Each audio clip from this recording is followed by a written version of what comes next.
Have you ever wondered about your wedding day? Maybe you thought of who you might marry, or what dress or suit you would wear, what the flowers would look like, and music that would play, and a million other little details that would make up one of the most amazing days of your life. Maybe that day has already come for you. You found the person of your dreams and you've started on a journey that will sure to be incredible. Now, the sad truth of the matter is that statistically speaking, either you or I will get a divorce. According to the American Psychological Association, 40 to 50% of couples will get a divorce, and the divorce rate is even higher in subsequent marriages.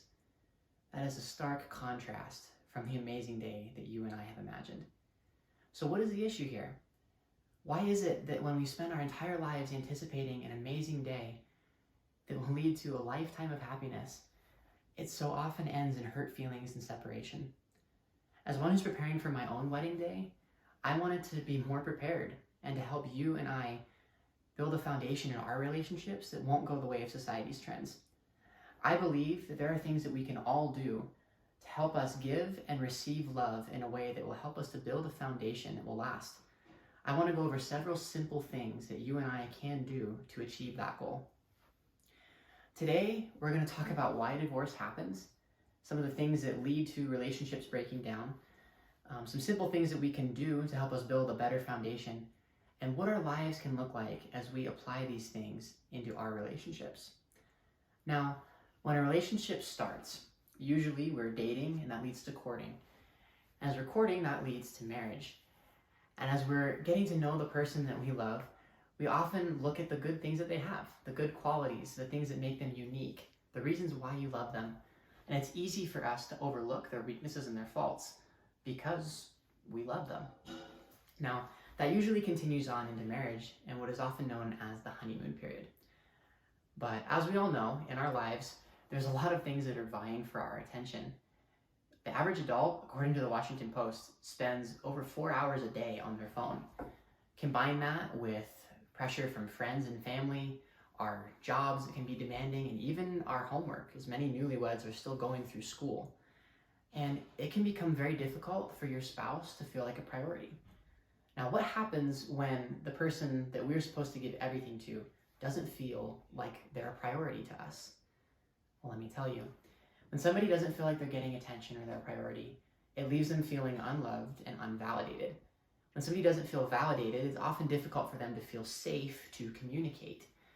Now, we all know what happens, as we've learned this semester, when communication isn't in a relationship. Now, you've inadvertently put up a wall in your relationship. And the sad thing is we might not even know how or why or if that wall is there. But your spouse can feel it. They don't feel safe. They don't feel like they can communicate with you. Now suddenly, all of those things that were difficult and would be conflict between you starts to build up on either side of that wall. It can't get through. Now, remember all those faults that they overlooked at the very beginning? Those start to come back, but now they're recognizing them as reasons for the fact that the wall is there in the first place. So now we're stuck. People aren't communicating. They're blaming each other for what's wrong, and it's hard to break through that wall. What can we do? Now, Dr. Gary Chapman says that most couples spend most of their married lives completely missing each other emotionally. He wrote a book called The 5 Love Language, which talks about the ways that we can give and receive love. Now, he breaks them down into 5 subsets, and most people have a dominant 1 or 2, but they can give or receive love in all of them. The 5 love languages are physical affection, quality time, words of affirmation, giving gifts, and acts of service. Now, for me personally, learning my love languages has been really important in my relationship. I receive love through quality time and through physical affection, mostly.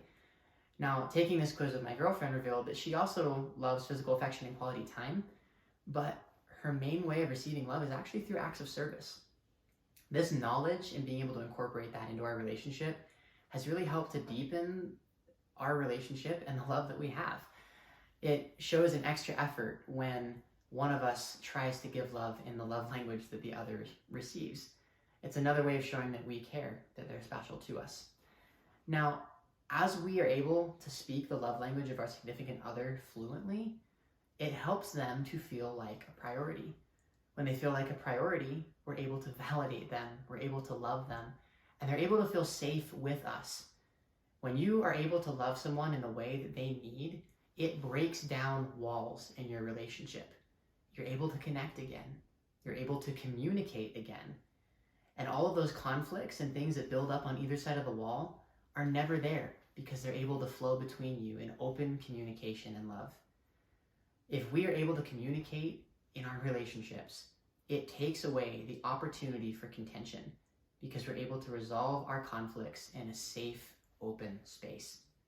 That is what all of us want, and that is what will prevent our divorce rates from being so high.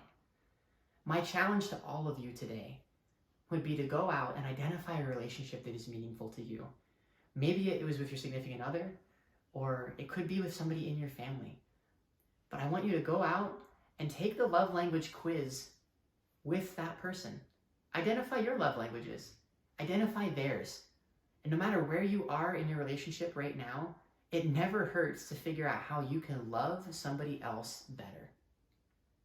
I know that as we do that, as we make the extra effort to personalize our relationships, that we will find a level of fulfillment and joy that we've not had before in our relationships. This is the foundation for happy, long-lasting relationships. One prominent psychologist says that 8 out of 10 couples that he talks with have their problems rooted in how they give and receive love, and he uses the 5 love languages to help them work through their issues. This really does work, and it's a simple step that all of us can take today. Thank you.